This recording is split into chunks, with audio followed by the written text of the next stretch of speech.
Hello friend, how are you doing today? My name is Mary, this is Happilyeveresch, and today I'm going to talk about my April TBR, the books that I hope to get to this April, and I also would like to talk about some April reading goals.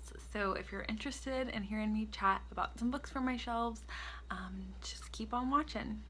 So April is really one of the first months this year that I kind of have no real plans, no real commitments, because in January I was finishing up books from the end of the year, and then in February and March I was reading for the BookTube Prize, and so I've read a lot of really great books this year that I've really enjoyed, but have not had like the space to just kind of freely pick from my shelves. So while I do have some intentions here sitting on my lap right now, I'm definitely going to give myself the freedom to kind of mood read and pick up whatever I fancy, but I do tend to do better if I have at least some kind of hopefuls on my stack, just to kind of keep me motivated and not to kind of have that like, oh my gosh, what do I read next? So the first book, and the book that I hope to pick up right after this video, it is lovely weather. I don't know if you can hear the birds singing their beautiful song. Our windows are open. It's just gorgeous here in Missouri today, but I plan to go outside and read this after I get done filming this, and that is The Kindest Lie by Nancy Johnson. This is a book of the month club pick. I really need to start working on reading some of my book of the month club books because it's been a while since I've picked one up, and I've been picking more than one every month this year so far. And this one, it kind of sounds like contemporary fiction. It's set in 2008. It's about race, it's about class, it's about the financial crisis in 2008 and how it affects the small town in Indiana. It's also about this woman's relationship coming home and forming a relationship with a young boy, and like it's their relationship, how it affects them, the people around them. I'm so interested in this. I love this cover.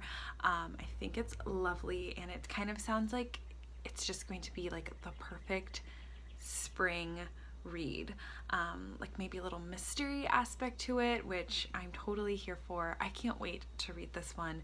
Like I said, I'm going to get started right after this video, so this one I really actually hope to read this month for sure. Next, I have a middle grade. I didn't get as much middle grade reading done in March as I wanted to, so I decided to pull one from my shelves. This one was on my 2021 TBR as well, so making some progress on that goal as well. And this is Some Places More Than Others by Renee Watson. It is super short. I should be able to read this in 1 or 2 days. I've read a Renee Watson book before. I believe it was YA. I can't remember the title, but I'll put a picture here.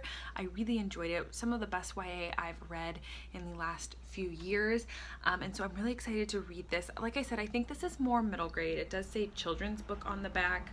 I'll let you know, but I think it's more aimed as a middle grade novel, and it's a young girl who goes and visits her father in New York.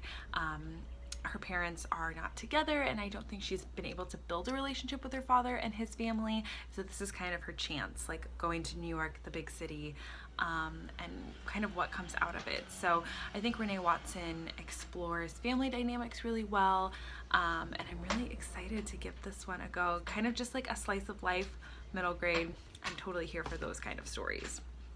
Next is another one from my 2021 TBR, so I'm really working towards that goal, but I am just itching to pick up some Jesmyn Ward. I read my favorite book last year, pretty much like around springtime, around Easter time, and I loved it. Sing Unburied Sing is a phenomenal book, and I'm just itching to pick up some Jesmyn Ward, and so I have Salvage the Bones here. This is set in Mississippi, just like Sing Unburied Sing was, and this follows a family, and there's a hurricane that's like coming, and it's kind of like, what do they do? Do they stay? Do they go? Family dynamics. She also explores families in a really interesting way, and I think there's strong sibling relationships in this, and I'm just so excited to read some more Jesmyn Ward. And like I said, like my husband opened the windows today, and I was like, I need to read some Jesmyn Ward. This also won the National Book Award, so some pretty high praise. Oh, my eyes are watering because of the wind. But I can't wait to read this one, and I think this cover is stunning. So I really hope I get to that one as well. And then these two I kind of just pulled off because they sounded interesting. We'll see if I actually get to them. The first one is The Garden Party by Catherine Mansfield. This is a short story collection. I believe it was written at the beginning of the 20th century or around that time.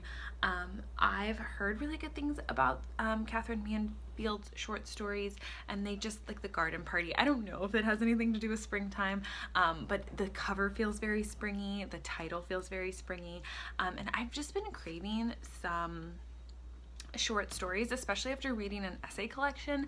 It really made me want to pick this up, so I hope to kind of dabble in and out of this through the month of April. And then last but certainly not least, I've been also really in the mood for a mystery. This one feels a little springy, I don't know why, but it's The Widows of Malabar Hill by Sujata Masi, a mystery of 1920s India. It just sounds atmospheric and lovely, and I'm here for it, so I really hope that I get to this one as well. And this is a series, so it's not that I really need to start another mystery series, but this one just feels very springtime appropriate. So I have the second one if I really enjoy this one and then want to just continue on. I do own the second book. And then last but certainly not least, I hope to try to find this on audio. It's Doris Kearns Goodwin's memoir. I will put a picture here because I don't own a copy, but it's set in her childhood in the 1950s, and it's about her family's love for baseball. Again, spring, the baseball season starting up, actually like playing sports this year, and like the baseball team's really like getting to do spring training. It just feels appropriate, and I think I'm going to try to read all of Doris Kearns Goodwin's backlist this year. I read Leadership. It's one of my favorite books that I've read so far this year, and I think I would really enjoy just trying to challenge myself and read all of her backlist. So I do hope to pick this up on audio. I tend to read most of my nonfiction on audio. That's just how I like to do it, and especially memoirs I think really bode well for the audiobook format. So that's everything I have planned. Now for some goals.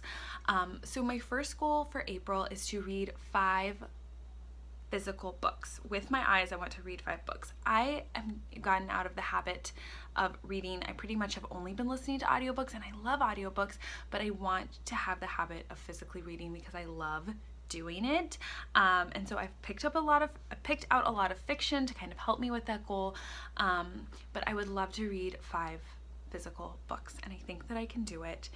So that is my first goal. My second goal is to start using my reading journal again and track how long it takes me to read a book, like when I'm reading, just kind of track some of those reading habits, because I'm trying to be more intentional with like my time and how I'm spending it.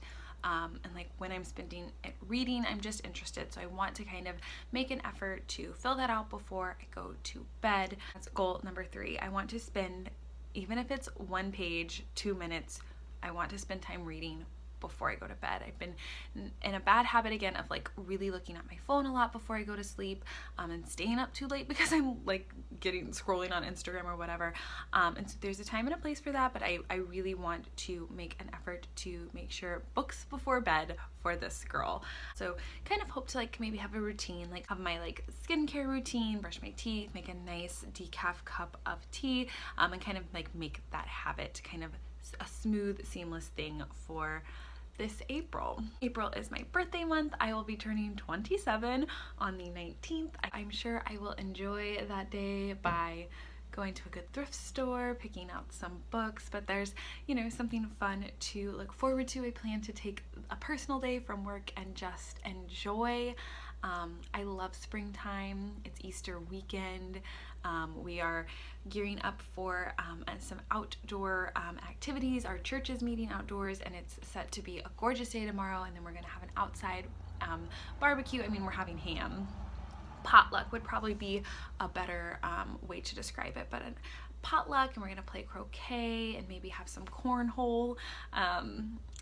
lawn games, so much fun. So I am just very much ready to drink up this gorgeous spring weather and just the gorgeous spring season. I love springtime. Made some delightful little hummingbird cupcakes. I guess hummingbird cake is like maybe more popular in the South. I had never heard of it, but was just wanting a spring treat to share for the potluck tomorrow.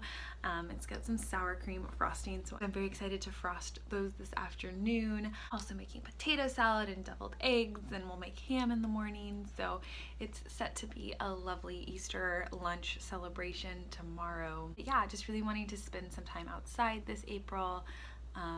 Enjoy my birthday, like I said. Yeah, just enjoy the spring season, go on some hikes. But I'd love to know how you plan to celebrate and enjoy April, any books that you plan to read this month. I would love to know. Thank you so much for watching. I'm sure I will see you soon with another video. If you want to see more bookish content from me, please consider subscribing. I'll talk to you later, friends. Bye. Cheers. Happy spring.